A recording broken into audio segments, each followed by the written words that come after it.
So hello. Today I thought I'd do a video about taking care of your strings on your bow. As we're all at home under this kind of self-contained quarantine, whatever you want to call it.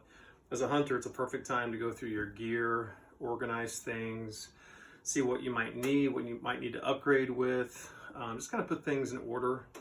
And this is a perfect time to do it if you're at home and you have lots of hours, as right now I currently do. So today that's what I'm gonna do. I'm gonna wax the strings of my bow. I use scorpion venom. This brand's been around for a while. I've always used it. Doesn't really matter what bow wax you use. It's more about just consistency and making sure that you're doing it properly, because that will definitely help the longevity of your bow. And the wax has a little tiny round piece of leather, and that's what you're going to use to create the friction. You can do it with your fingers, but this just kind of helps to create that friction, the heat, which heats up the wax, which helps it to really absorb into the string and kind of attach itself. And I'm going to be applying it to my Hoyt Nitrum 34. This bow is about 5 years old, I believe. It's a great bow. I love Hoyt, but it does not matter what bow you shoot. I'm not here to push my brand or any brand. If you shoot a PSC, a Bowtech, Matthews, doesn't matter. This is just about taking care of the bow that you shoot. So come bow season, the accuracy, everything will be spot on, and taking care of your strings is a big part of that. You do not want frayed strings. If you start to get frayed strings and start to see little pieces start to come out of your strings, that is definitely the telltale sign that you need to wax your strings. And if the frays get too bad, that's a sign that you should probably have your strings replaced. Strings are not cheap, and replacing them all depends on how often you shoot. If you're someone like Cameron Haynes or someone that just shoots every day, lots of rounds, then you might need to replace your strings every year. I replace my strings every 2.5 to 3 years. I do shoot a lot, but I also take care of my bow, the way I store it, waxing the strings. I keep it out of bad weather. I wipe it down if I am in the rain. These things will just help the lifespan of your bow and the strings itself. And the quality of strings that you get as well. That's why it's important to go to or have a good bow shop. You can do it certainly at home. A lot of people, stretch their own bows and they have their own bow presses and all that. I do not trust myself with my bow, so I have a really great pro shop here in New York, in Carmel. It's called Flying Arrow in Carmel, New York. They're fantastic. When I go there, they take care of it. And once they're done and it's back home, it's kind of up to me as a bow hunter to then continue on taking care of the bow, protecting it, because when it comes down to that one shot, and you might only get one shot in your season, you don't want to have bad strings or any part of your bow that can affect the shot. So strings are just one component of the bow, but that's all that we're talking about, or I'm going to be talking about and showing what I do when it comes to waxing the strings of my bow. So this is something that takes literally a couple minutes, and once it's done, you're done for a while, until you start to see, once again, the strings start to get kind of fray. So I take that little piece of round leather, and once again, the leather is great because that's what creates the friction whenever you hold it with your fingers. And you can be quite liberal with the amount of wax that you put on. You can see I put quite a bit. And I have used my fingers before, but I just find that this works a lot better. And then from there, the places you want to avoid are the places that have any type of actual cable. That's not the string. It does no good to wax that portion of it. So really all I'm waxing is the portions of the string that are the actual individual strands that create the string, because that's where the wax gets into that. It kind of solidifies into that string, and that's what protects it. Back throughout the centuries, Native American Indians used the fat of animals, of bear, of whatever, to do the exact same thing. So we're not reinventing the wheel. We're just using more high-tech components and technology to do what Indians and other cultures have done for a very long time, which is just taking care of their bowstrings. So basically, you just want to kind of get it in there and rub back and forth. And the more you do it, that creates the friction, which gives it that heat, which then gets that wax into those strings and really kind of solidifies it. And as you can see, I don't mind if there's quite a bit.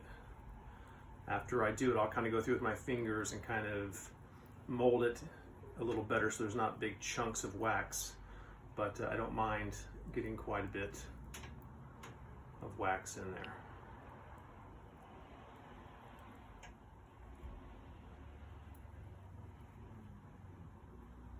And once again, I'm just being careful not to get it on the actual cable sections of the string.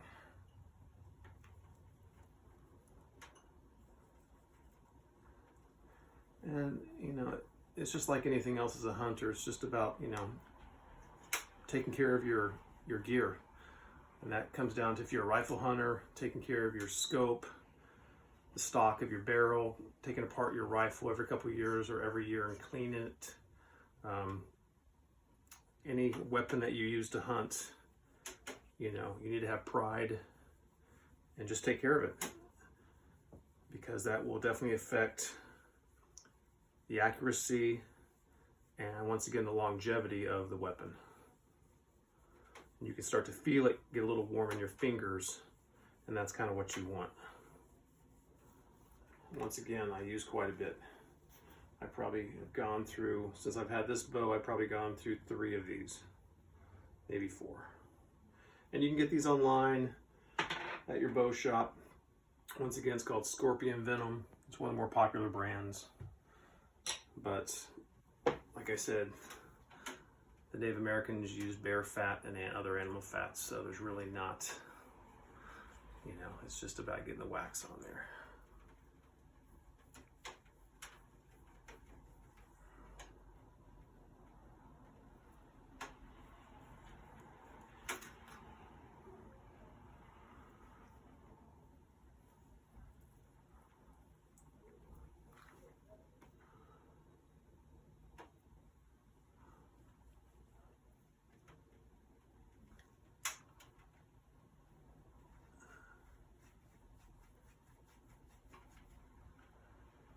Especially if your bow is kept anywhere where it's dry.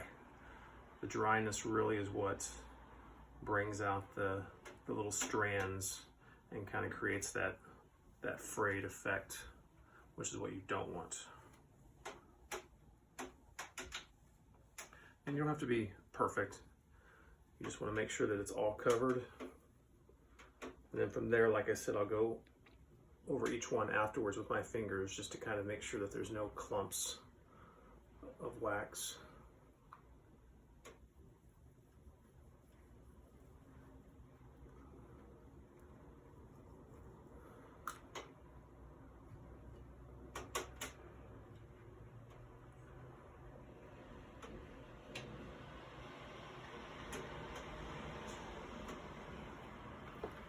And I just wipe off the excess off my fingers.